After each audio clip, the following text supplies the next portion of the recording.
Good morning. My name is Daphne Cook, and we're coming to you live from MCC North Express. I want to welcome you to our Facebook live stream, Thriving During Uncertainty. We have some very special guests to talk about this very timely topic.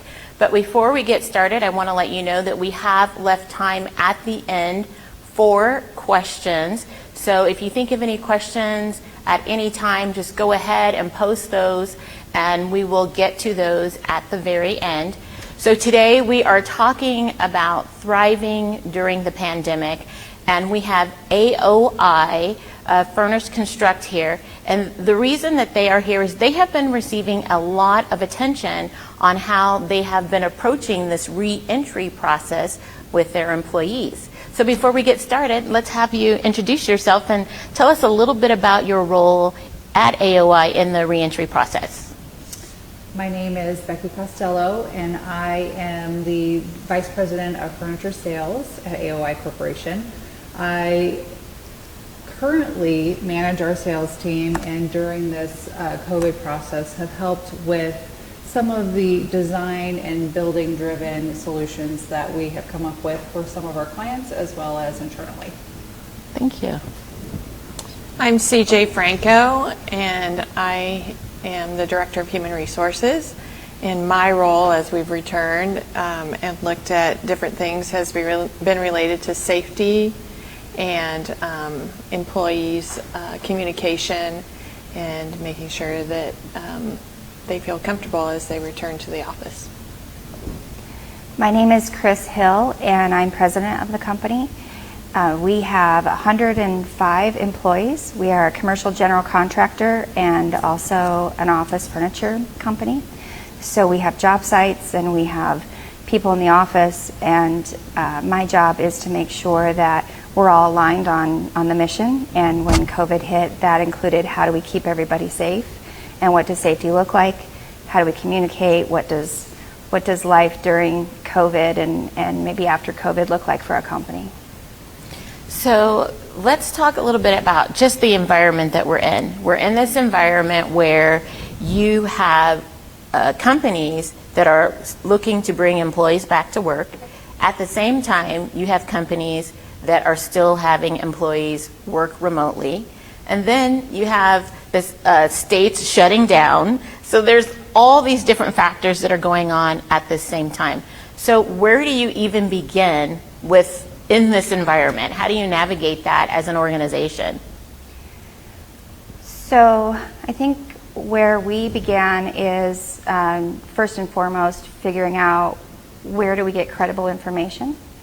What are the reliable sources that we can tap into? So there's, of course, the news and our neighbors and other businesses and different political sources that information's coming out from, but we felt like we needed something really rock solid, or at least maybe a couple of different sources that we could contrast and compare and make sure that we were getting timely information, accurate information, and we could roll it out to our people. So we have been using the CDC, the Department of Health and Human Services guidelines, and then also the Chamber of Commerce has a program called We Rise. It's comprehensive. It was put together by business leaders, by community leaders, by medical leaders in our community, and we found it to be a great source. So that was probably the first thing is how do we get timely, accurate information? And the next step was putting a team together, a leadership team, and aligning around a mission, which we settled on as no one gets sick. So how, if that's our mission, nobody gets sick, how do we make sure that we protect people, and what does protection look like on our job sites, in our offices, even how do we educate our employees on what the issues are and the protocols that we all need to follow to stay healthy. So it sounds like one of those first steps that you took was deciding like what you were going to build this around. So kind of like a mission, and you had to relook at that, and then you line that with like maybe your corporate culture. I think so. I think that came naturally as far as we're a collaborative organization. We are structured in a way where we've got leaderships throughout the company in different positions.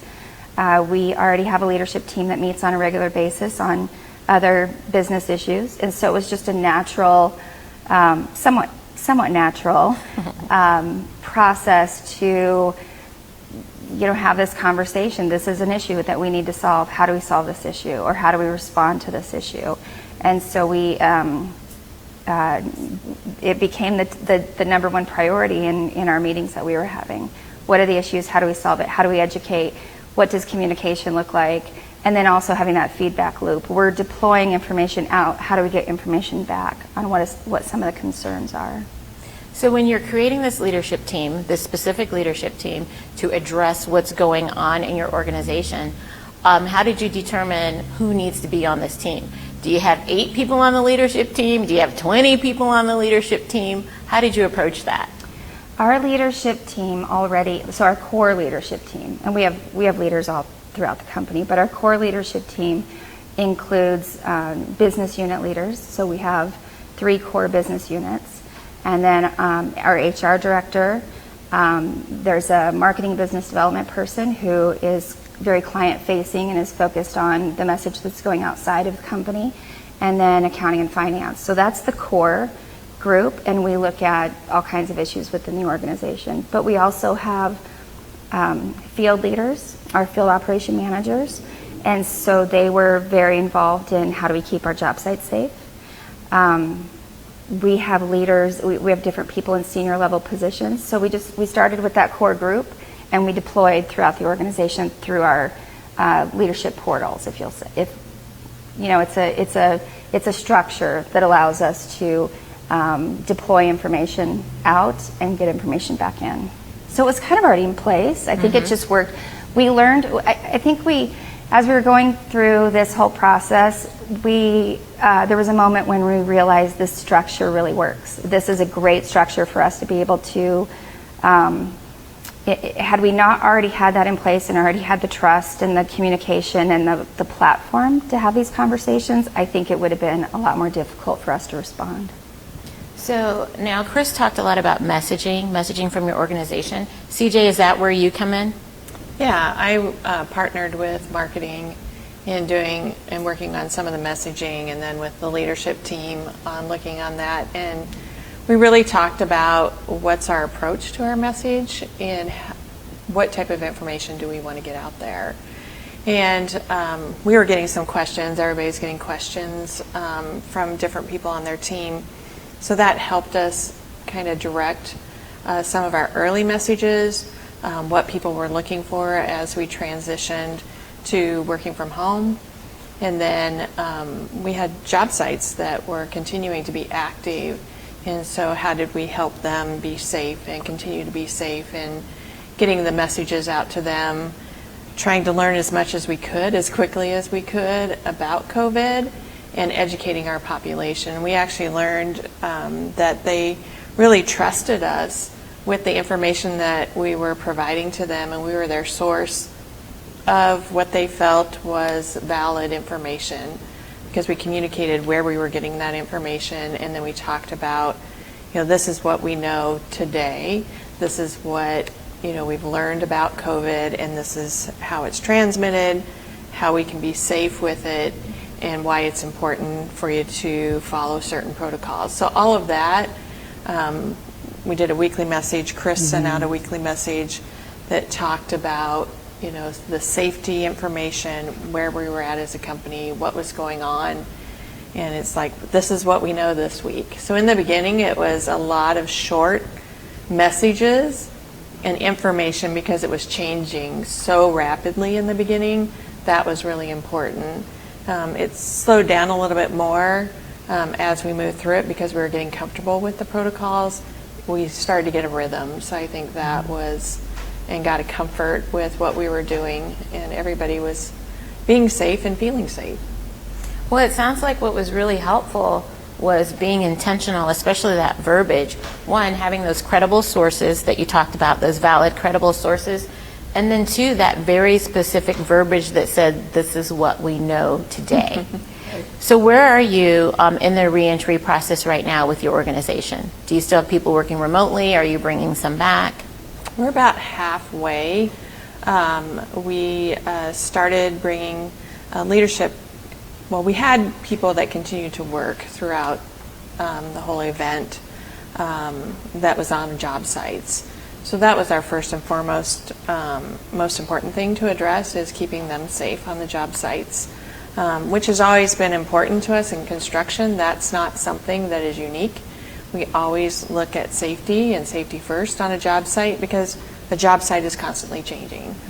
But so talking to them and addressing that related to COVID was, I think they received that really well, because they were used to getting that type of information related to safety.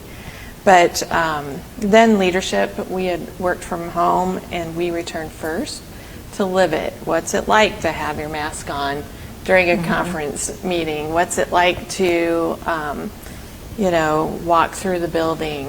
What are the questions that we have in how we operate?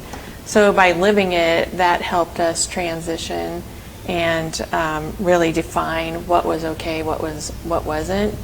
And so as we brought people back, we started bringing people back 3 weeks ago, and they've been coming back each week. A smaller group comes back, so we're a little over halfway now. So it's been good. So do you feel like they feel comfortable in the space because it's different? So I'd imagine it's different, and that is where you come in, like the shaping of the physical space. Right. So what's different about it? And how did you determine how to make those changes? Probably the biggest change has been the amount of communication and signage that we have put up within our space. Our physical space, we started with let's review how we live today, and let's really take a look at the CDC guidelines. Let's look at what safe social distancing looks like, what 6 foot apart looks like from a floor plan perspective, and then let's play it out in real life. So we made a few small changes to our showroom. Our showroom space was already fairly socially distanced as far as where people live every day. But we did make some small changes, reconfigured some directions of where people sat, how they faced, and we communicated that and let people know. We are making some changes to the space to help you feel safer when you return to the office. And so those minor tweaks to the showroom is probably the biggest change we've seen, but I think we brought some examples or sent some examples of some of the signage that we've put up, just letting people know, if you're sitting in this seat, don't sit in this seat. If you are used to going a certain way down an aisle to either use the restroom or go to the break room, perhaps don't walk right by your coworker, take a different route, because we know this route is not 6 foot apart. So it sounds like some of that messaging was key, because it's a lot of information. There's a lot of changes when you come back. It doesn't look like it did before, so it sounds like maybe some of that messaging and that signage was key. Yes. So what is some of that signage saying? I think we have some too, but what is that? I think we have some examples, but it's really visual cues and reminders saying, wear a mask. We have hand sanitizer put out throughout our showroom space. We do have some areas in our showroom where we have taped off what looks like 6 foot from the internal user of a workspace, so that it's a visual cue to say, don't come within this space, to keep myself and you safe. We also, in some instances, and this is one of the examples, we have several conference room spaces, as I know everybody does. Perhaps we have a space for 6 people, or there are 6 chairs within that space. We have put some signs up on chairs within that conference room setting to say, don't sit in this chair, but you can sit in this chair. So we're trying to represent that this may pretend there's someone sitting here, and maybe don't sit right next to me, so that we are socially distant. And how have employees been responsive to these changes as they're coming back? As CJ mentioned, we are still working on reentry, and we haven't brought everyone back yet. So we aren't quite realizing the full impact of 100% capacity. So, so far, everything, I think people are thankful that they've got that direction, but we don't have all of the feedback yet. So as we mentioned at the top of this is evolving. We're all learning every day as this goes along. So we'll find out. CJ, I would imagine that HR looks a bit different, and there's so many things that I think employees are contending with right now that we didn't contend with. I mean, if we think about what's happening right now, we don't quite know about school. Maybe that'll change. So there's those issues at home. There's issues of maybe just a spouse, or there could be sickness. There's just a lot of issues that employees are having to contend with that maybe they didn't have to contend with before, navigating these things for the first time. And so where does HR come in? Is that something you support, don't support, or how has that changed your role? A lot of it, again, has surrounded around communication and working with leaders and management to help them understand some of the challenges that COVID presents, and looking at how can we approach this? It's really going to have to be a little bit of, as a manager, that individual, their circumstances, and their role. What accommodations can we look at and still support them, and them still be able to be productive in their role? So we look at all of those things. So those, as far as my role in changing, it's helping people perform their best, and making sure they're educated and trained and understanding their role and their responsibilities, and working with the manager to do that. So it continues to be a partnership with the managers and their employees, and what they can do to continue to have that meaningful work life.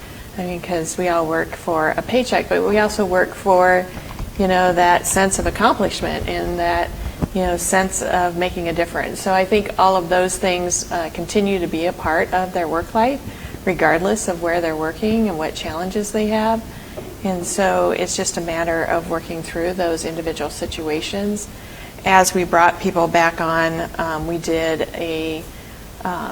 we sent out a video a week ahead of time to communicate to them that they'd be coming back and what some of the changes were, so that they got a kind of a first look at it and began thinking about it.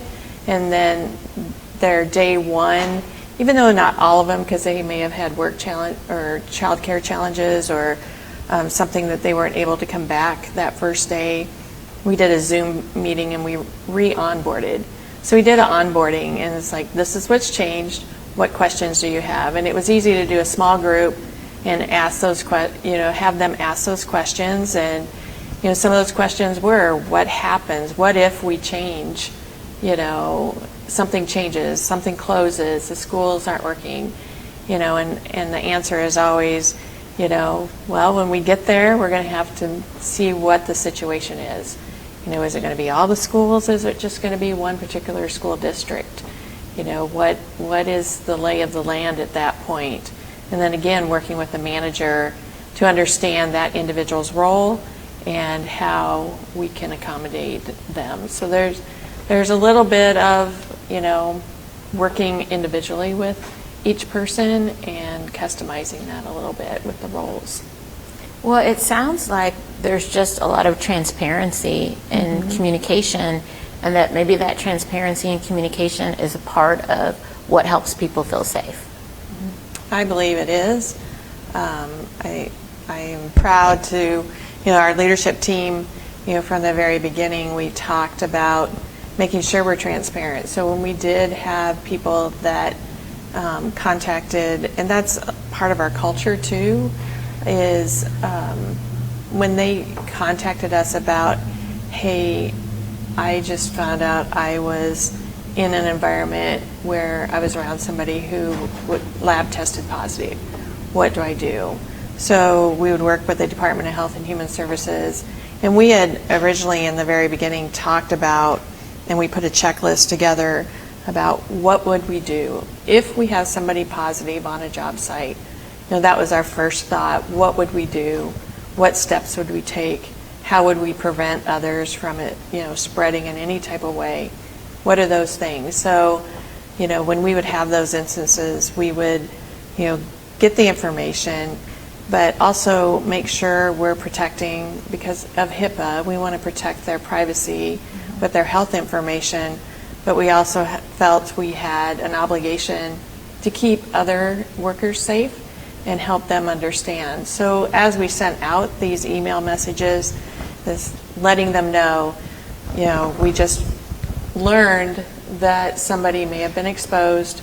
We would call anybody who they had worked with directly, where there's that potential, so they could make behavior changes or whatever their comfort level was at home that they needed to do, without creating a lot of fear, but educating them. This is what the Department of Health and Human Services said. Your risk is low or your risk is medium.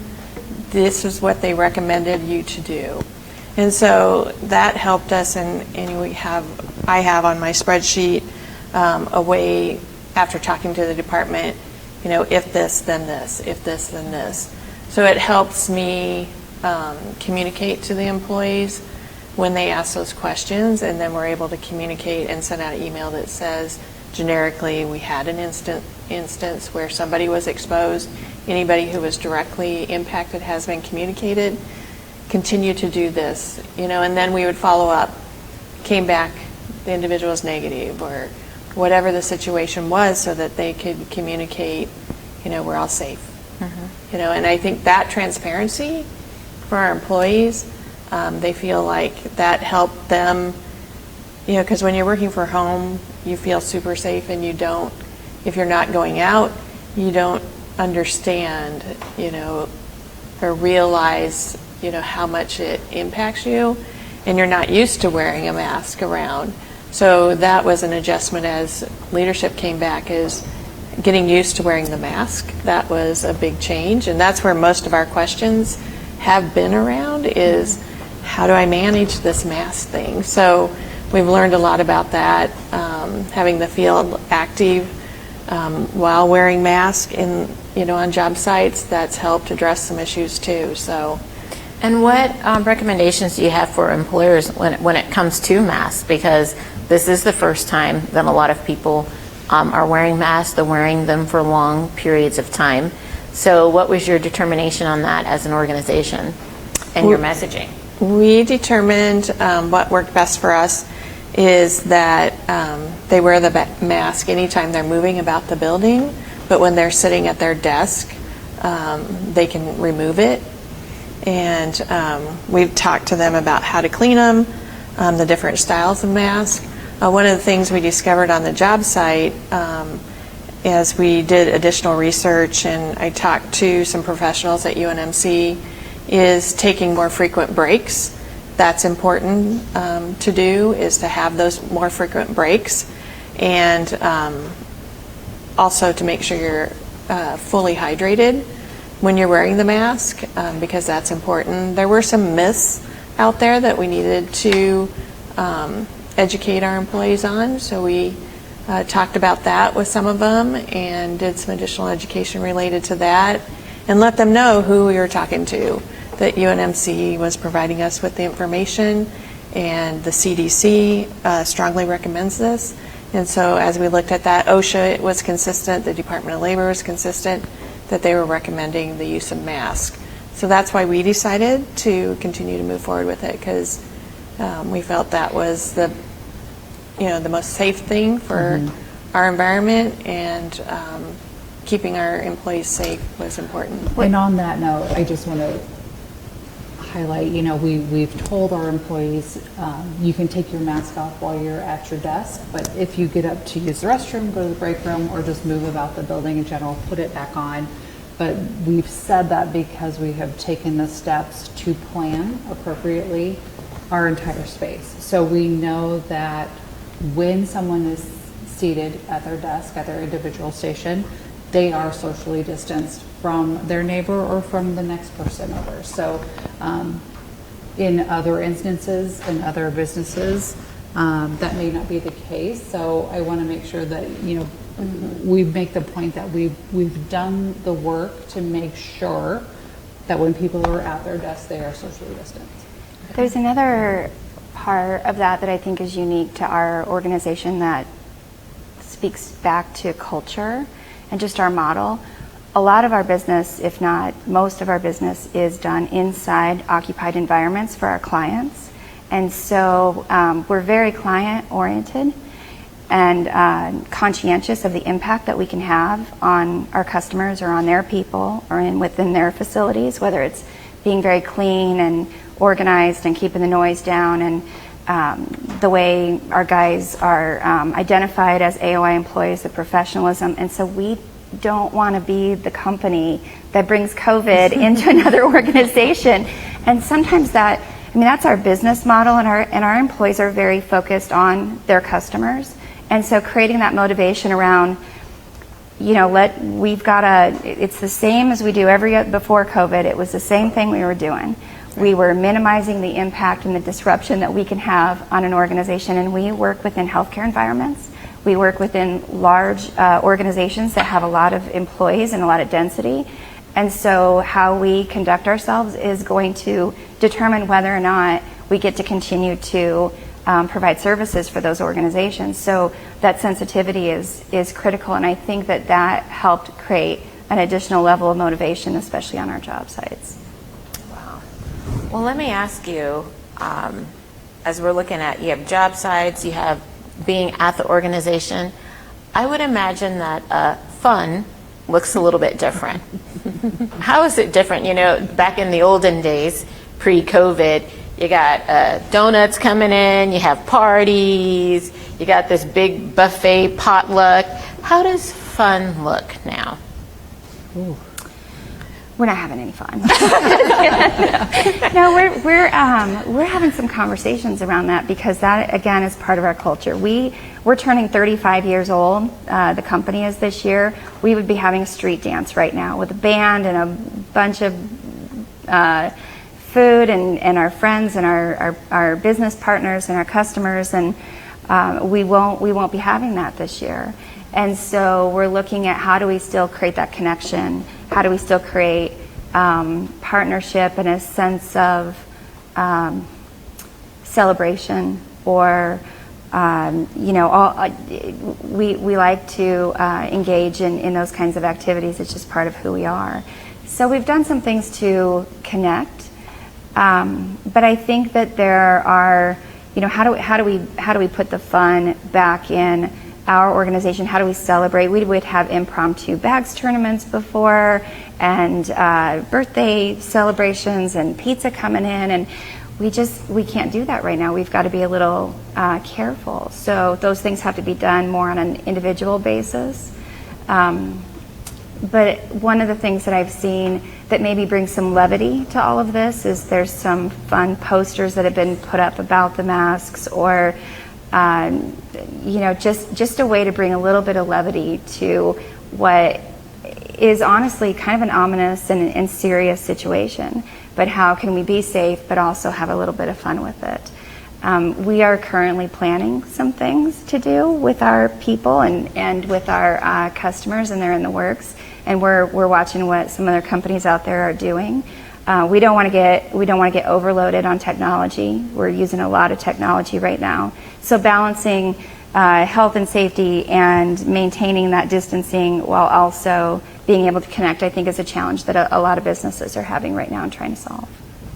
Yeah, what I'm hearing is just how do you maintain your corporate culture in this environment? How do you adapt it so that you still have fun? So that you mentioned you had to relook at your mission and determine how you're going to move forward. And so incorporating that with your employees. And I'm hearing a lot of reoccurring themes like research, having viable, credible information, training, and you mentioned the Department of Health and Human Services. And I wanted to ask you about that and how you determine your protocols, because, for example, this organization might say, well, this is an exposure and this is what we do.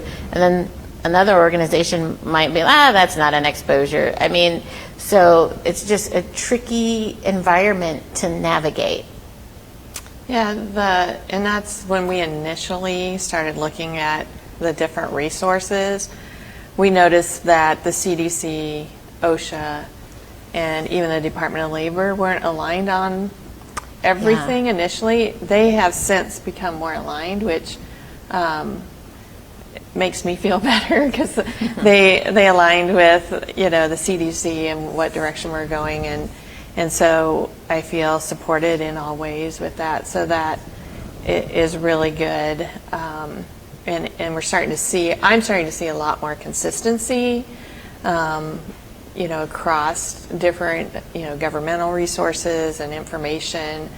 I know there are different lines you can call, but the Department of Health is who we were referenced to when we talked to some different people on, who would we go to if something were to happen, and it always came back to the Department of Health. So they have a COVID line that's open, and it offers great information. I can call up and ask them some questions, and they tell them about a specific situation, and they'll walk me through it. And so usually it's consistent with some of our protocols, and so it just gives me that confidence, especially in the beginning. And now I'm very confident in, kind of our, workflow process of if this, then that type of situation. And if we have something that's unique, I know I can give them a call and ask them that additional question. Okay, now we have this. What is it? So I've joked a little bit that I'm good friends with them. I'm going to have to send them some donuts after this is all over or something fun, to thank them for everything. But I wanted to touch on your fun thing a little bit. We have a retirement coming up of an employee that's been with us for 20 years.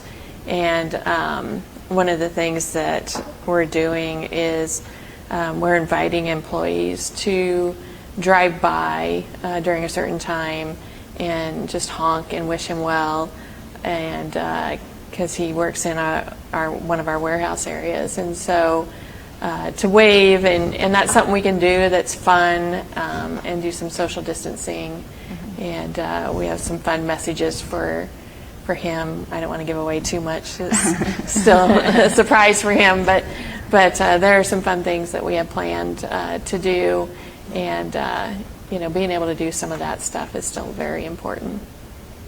Fantastic. Well, I promised that we'd have some questions, and so one of our first questions is, you mentioned having to adjust. You mentioned really communicating, this is the information we have right now. So what steps have you taken to be able to pivot or adjust to those moment by moment, to make those moment by moment adjustments? I'm not sure what you're asking as far as what we pivot. You have to, I guess in this environment, it's required that you might have to make adjustments because something changed from yesterday to today. So has your structure changed a bit to enable you to make those adjustments? Yeah, a little bit. We had a person that was from the field that really focused on, what solutions would be for that, particular job site. And so they would help, answer some of those questions and identify solutions. But our communication method, we've been consistent with that, using email and Microsoft Teams and talking to our employees. And there's been times when we've had to say, we don't know, or, this changed from what we communicated last week, and so this is what we know today. So just being really transparent on that was probably the most important thing. Okay. We have a question for you, CJ. And as I said, we're open for questions. We did save time for that. And this one came specifically for you. It says, what are some specific accommodations managers can make? For some of the employees that have childcare challenges, maybe, some of the things that we did in the beginning is, both spouses, both parents were working from home. And so they were splitting their time, one was working in the morning and doing childcare in the afternoon. The other one was working taking childcare in the morning and working in the afternoon. And so knowing their schedule and then knowing that they would be working, some different hours, being flexible that way, are some of the things that we needed to do. Others, their work allowed them to adjust for different times, and we did have to utilize some of the family first things that are available, benefits are available for some employees. So we did talk to them about that in those individual situations and educate them, and we may have had to do a leave or two for a few of our people because they weren't able to manage that with the child care initially until they could find a resource. And we also referred them to our EAP and how to help, with finding those child care resources and finding a solution. So managers helped talk them through that, and we adjusted, and biggest thing was probably changing the schedule of when they could work. Yeah, it sounds like being really flexible. Yeah. Like just being really flexible as we're all walking through this situation. So this question, I suppose any of you could answer. What have you done to manage your own sense of safety and not stress?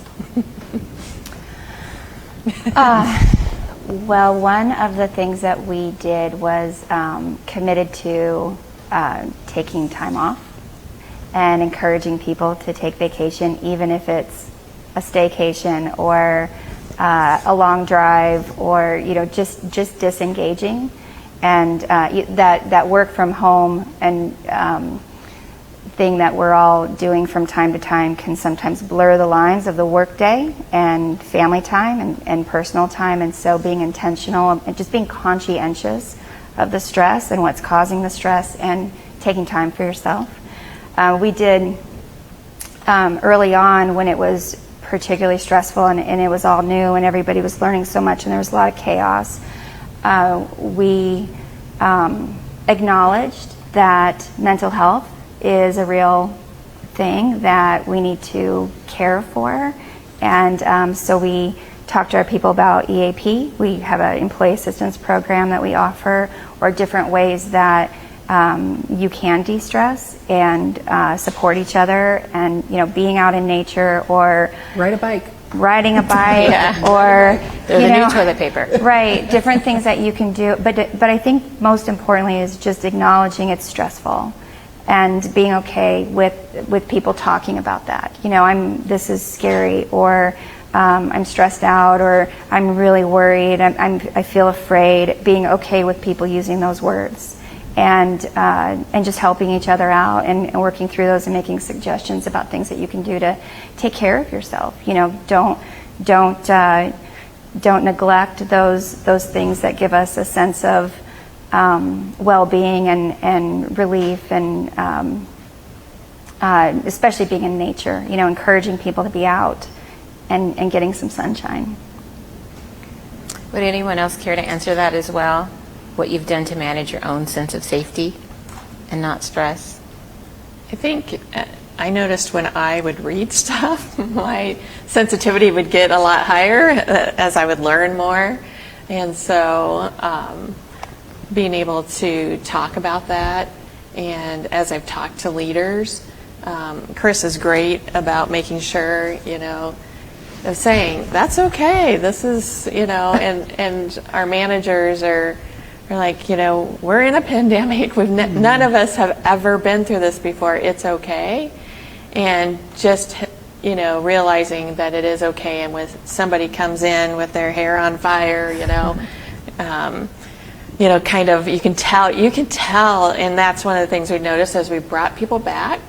When I send out that initial thing, letting them know that they are going to be coming back, I can tell some of them, if they call or they ask questions, or that first day back, you can tell that they are more tense. And so we've done, I think we sent the poster where one of the things that we did is we got some bracelets. They're just colored bracelets, And we have a poster up, and we have little bins that they can take a band, and it just helps communicate where you're at that particular day. Are you, super scared? Are you wearing red band? Because maybe you have a family member that's at risk and you're concerned about, or you're still being cautious. You're figuring it out. You're not sure yet, or if you're green, you're like, okay, I got this. I'm doing the protocols. I'm okay with everything. I feel safe. So, having those type of indicators helps us know how we can approach each other. And I think that helps, people feel safe too, because our culture is very respectful too. So if Becky was wearing a red band, I would know I need to do mostly virtual with her and call her and text her. Whereas if she's green, I know it's okay to stop by wearing my mask and talk to her. So it just helps with that. I think that helps, with the stress level too, that I know in our culture they're going to respect, where I'm at each day. And I do think it's important to note on that giving each other grace in this time of, we've never done this before, and we've never come to work wearing colored bands before. So if somebody doesn't see that it's okay. Just, be open, be honest. It's okay to point out, hey, I'm wearing a red band today, or hey, come on in, I'm wearing a green band today. So giving people that time and that grace to understand that this is an evolution. We're still figuring it out, and it's okay. We'll get there, but just work with me to get there together. It sounds like a really non-judgmental, non-invasive way to say, this is where I am. Right. How do you handle an employee that may not want to follow some safety protocols? I think it's just like any other situation. Yeah, we have. I think we've got that spectrum where most people get, they understand and are comfortable following those protocols. We've got people that I think would prefer everybody was in a hazmat suit, and I think we have people that just feel like some of the requirements that we have to keep people safe right now are restrictive to them and they're uncomfortable with it. CJ's done an amazing job of helping people connect the protocol with the potential impact. We do have people within our organization who are high risk. We have people who have high risk kids. We have people who are taking medications that make make them more susceptible, perhaps. And so I think making those personal connections and helping them understand the potential impact. It's about buy-in, education and buy-in, and being all part of the same team. And we've had a couple, we had a couple people. One is the hazmat person, and one is the, I don't want to do all of this, sitting right next to each other. And so, and we've got to help both individuals feel safe and create an environment of safety. And CJ's done an amazing job at that. And I think also modeling it. It starts at the top, and we've got to walk it and not just talk it. We've got to demonstrate, well, I'm wearing it all day and it's working out for me. And I think encouraging people to find masks that are comfortable for them. One of the things I've been most surprised by is the mask that I absolutely hate and am uncomfortable in is somebody else's favorite. And so continuing to try different ones, and I have found one that works great for me. I could wear it all day with no issue. And I do a lot of talking, so it's that's kind of a hard find. So just encouraging, what is the issue, and drilling down and figuring out what we can do to get everybody on the same page, and understanding that a sense of safety is not just about me, but it's about all of us, and how do we create that? Got a couple more questions here. These are some great questions. What were some of the most common questions you received from your employees? I think the most common ones are surrounding mask is, do I have to wear it, when I go to the bathroom? Do I have to, can I take it off, when I'm in a conference room? Can I drink, because we have meetings in the morning, and this was one that we had was, I have my morning coffee and I have the mask on. Can I take a drink of coffee while, I need my coffee, type of thing. So addressing those questions and making decisions about what are we comfortable with. And so again, it depends on, okay, here's the safety protocols. Our rooms are set up so that we are social distanced. So is everybody comfortable if I take a drink of coffee? Because we are social distance, and that's what it says is safe. That's our understanding right now. This is secondary to help protect us, in case we're in the room and, somebody sneezes or coughs. And so, we decided, depending on the people that are in there and their comfort level, we may, if everybody is comfortable, we may. So again, it's understanding that.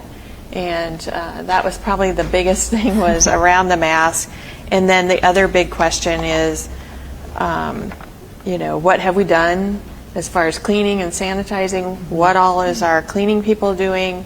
What are we responsible for? Just making sure they understand the expectations. They have a lot of questions about that because they want to do the right things, which I think is great because they care about each other and they want to do the right things. So.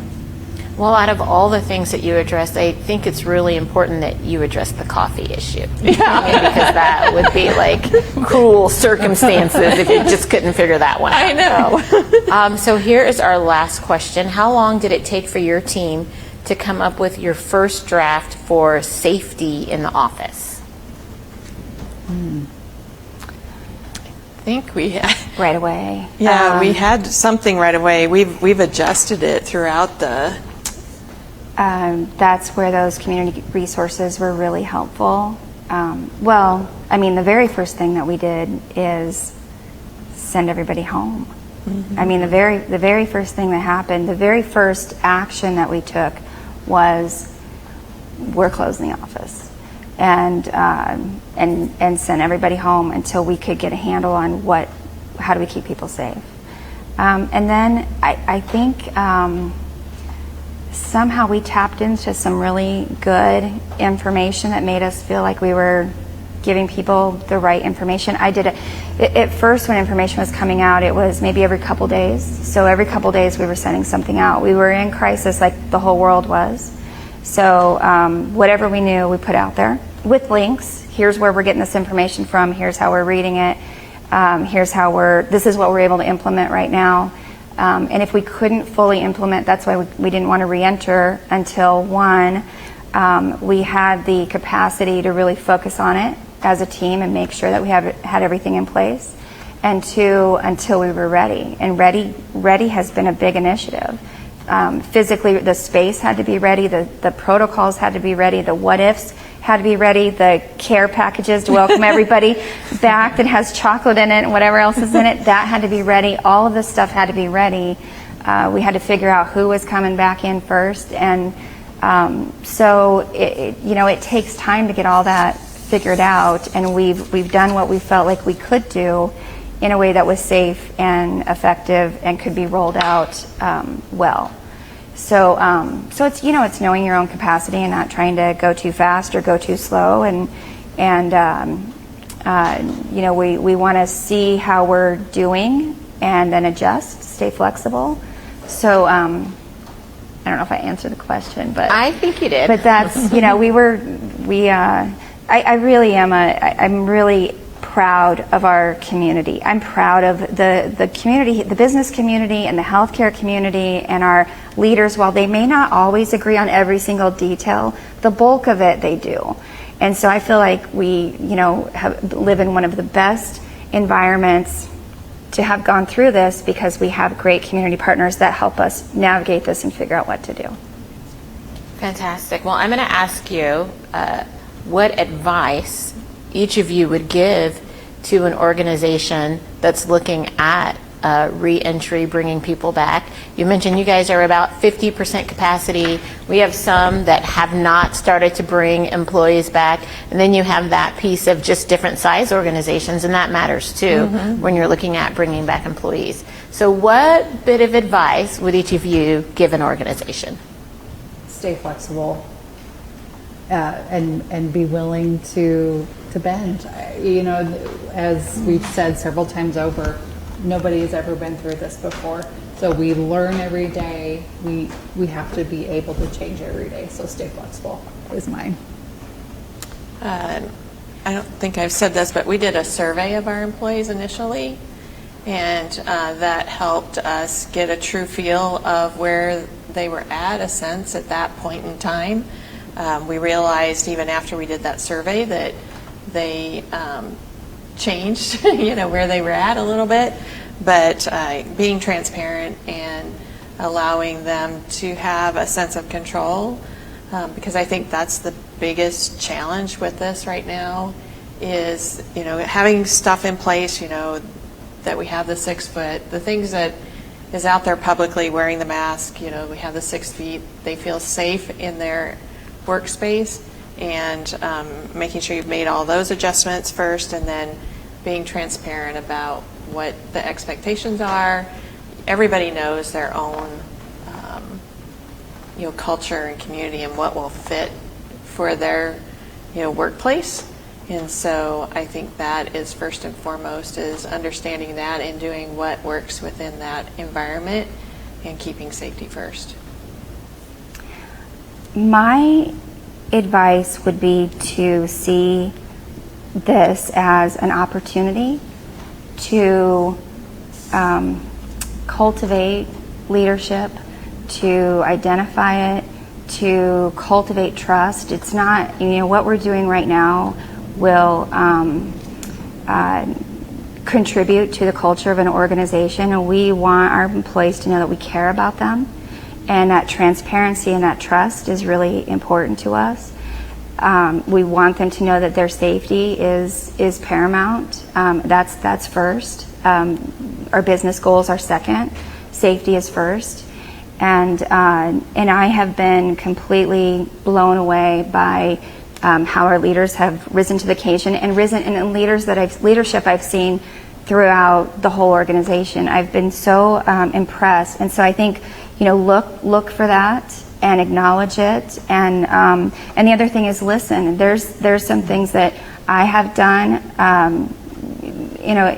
thinking I was doing the right thing, or something I said, and it maybe was interpreted by an employee a certain way, and so I got that feedback, and I thought, oh, that makes sense. Just being open to the words that we use, or how we're communicating different aspects of what's happening right now, and be willing to stay humble and adjust if necessary, and just validate where people are at. Make sure you're doing the right thing, but people are coming at it from a lot of different perspectives, so just validate how people feel and know that it's complicated. Absolutely. Well, I just want to thank you guys so much for being here today. And I also want to just thank you for just being transparent and allowing us into some of the intimate details of how you made these decisions. I want to make everyone aware that AOI will be joining us again for another live stream. This will be on Wednesday, August 5th. The topic will be designing a physical space in the new normal. And so we're going to talk about those protocols, what the physical space looks like, how to reconfigure the current space that you're in, and everything, supplies, furniture, the space. And then also on the 19th of August, AOI will join us again for reentry communication. What does that communication look like to employees? But thank you so much for joining us, and we'll see you again real soon.